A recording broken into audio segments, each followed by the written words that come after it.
Olá, pessoal. Vou falar um pouco sobre esse livro aqui, Introdução aos Evangelhos, do Craig Blomberg. É um livro que foi publicado aí pela editora Vida Nova em 2017. Fala da parte que fala do Evangelho de João. Destacar algumas partes aqui.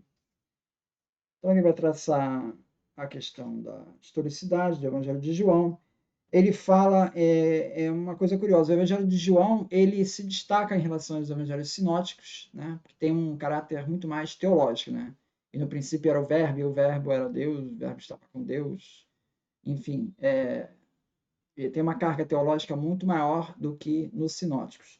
Agora, por outro lado, ele destaca que nos evangelhos sinóticos, em Mateus 11, 25, Lucas 10, 21, que também está lá no evangelho que, né, você tem um lampejo joanino, que é quando ele diz assim: todas as coisas me foram entregues por meu Pai, e ninguém conhece o Filho senão o Pai, e ninguém conhece o Pai senão o Filho, e aquele a quem o Filho o que revelar. Então, assim, existe também nos sinóticos já essa carga teológica. Tá? Esse pequeno trecho aqui se assemelha muito ao João, né? Que viria a escrever mais tarde. Então, essa alta cristologia de João já se percebe aqui no Evangelho que, tá? Achei interessante isso aqui. Com relação a João, ele faz várias referências a locais que não são citados nos outros evangelhos, né? Por exemplo, o tanque de Betesda, o tanque de Siloé, o pavimento de pedra do tribunal de Pilatos, tudo isso foi encontrado arqueologicamente. São locais citados nos textos e que então, até então se acreditava que não existissem esses locais. E, no entanto, a arqueologia mais tarde ela veio dizer que existia. Entende? Quer dizer, até um tempo atrás se dizia que isso era lenda, que era ficção. Mas agora a arqueologia já descobriu que esses lugares realmente existem. Né? Ele vai falar então das passagens do Evangelho, né? Ele fala do início, né? Aquela parte do chamado prólogo joanino, né? Ele diz que o contexto e o significado desse termo têm sido infinitamente debatidos. Então, da onde que veio isso? Veio de Filon de Alexandria, veio do misticismo judaico, veio do gnosticismo, da onde que veio? Veio do próprio João, da onde que veio esse logos aí? Veio do mundo greco-romano, porque também tem logos lá no mundo greco-romano. É, ele diz que esse tema é objeto de infinitas discussões. Tá? A questão do cordeiro vitorioso, conquistador, que aparece em João, né? E essa ideia de um Messias guerreiro que vai estar presente nos textos do Antigo Testamento.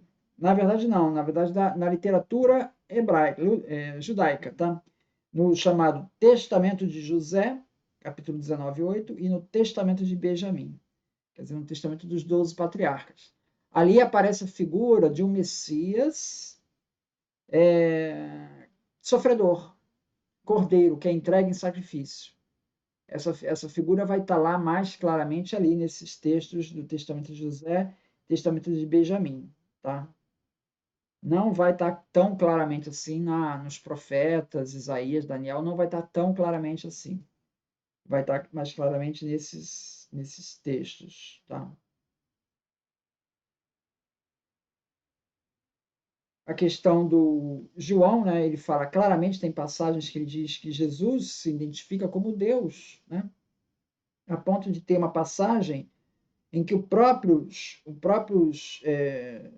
judeus vão acusá-lo de blasfêmia, exatamente por isso, para ele se identificar como o próprio Deus. Isso vai aparecer claramente no Evangelho de João. Nos outros evangelhos, né, o Jesus ele é meio que ele não faz muito alarde dessa condição de Messias. Ele até pede para que não divulgue. Aí em João já tudo feito muito claramente, já dizendo quando Tomé toca na cicatriz de Cristo, ele exclama: Senhor meu e Deus meu. Ele já está claramente identificando Jesus como Deus ali, Tomé, ali, lá no Evangelho de João. Então, isso é o que chamaria de alta cristologia do Evangelho de João. Tá?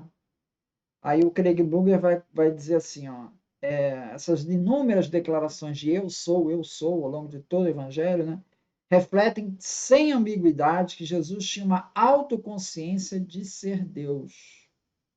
Evangelho de João. O que nos sinóticos fica ali meio... É um segredo messiânico, né? Não fica muito claramente. Tem uma outra passagem também que ele fala, que é com relação a João Batista. O Evangelho de João, ele vai meio que minimizar o papel do João Batista. Ele é o único evangelho em que vai aparecer assim. Nos sinóticos, João Batista é anunciado como Elias que há de vir. Tá? Isso aparece em Mateus 11,14 e Lucas 1,17. Mas no João Batista, ele nega que ele é o Elias. Isso aparece em João 1,21. Bom, segundo Craig Blomberg, isso daí foi por quê? Porque na época que ele está escrevendo, o autor do João está escrevendo, existia ali seguidores de João Batista e que estavam acreditando que fosse João Batista, ele fosse o Messias. Tá? Isso aparece nos reconhecimentos do Pseudo Clemente e em 1,54. E também tem uma breve alusão a isso em Justino, no Diálogo com Trífon, capítulo 80. Então, segundo o Craig Blomberg, o Evangelho de João vai baixar um pouco a bola do João Batista para tentar reger esses grupos aí. A questão da autoria como João, ela é revelada assim pela maioria dos autores, né? Da igreja. Irineu encontra Heresias 3:1,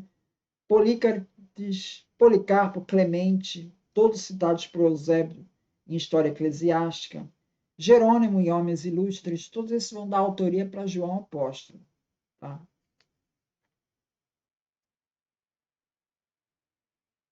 Agora, essa questão da autoria ela começa a ficar complicada quando você vai para o testemunho de Papias.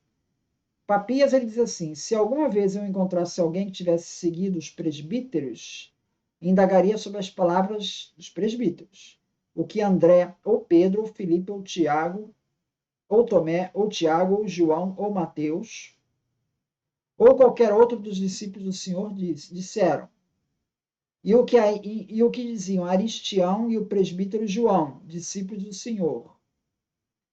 Então parece que o Papias está falando que tem dois João. Tem um João que é o apóstolo, né, que ele vai colocar no grupo. André, Pedro, Felipe, Tomé, Tiago, João, Mateus.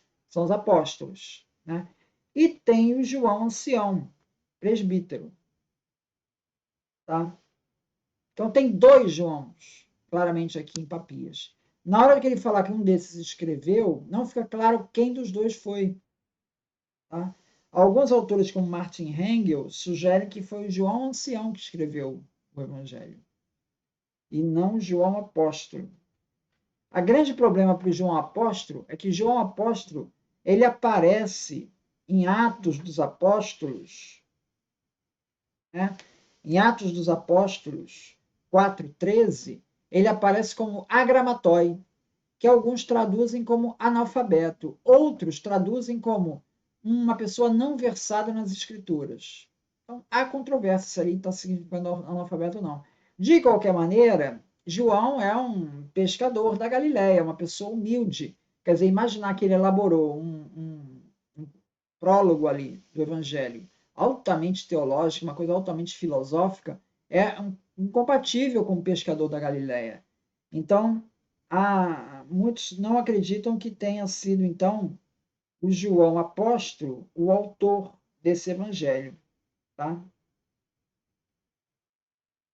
Outra coisa interessante, aí já o Craig Blomberg defendendo a autoria. Ele diz assim, João nunca é referido no nome do evangelho, o apóstolo João nunca aparece como João, nunca aparece. Sempre é discípulo que Jesus amava, mas não é o nome de João.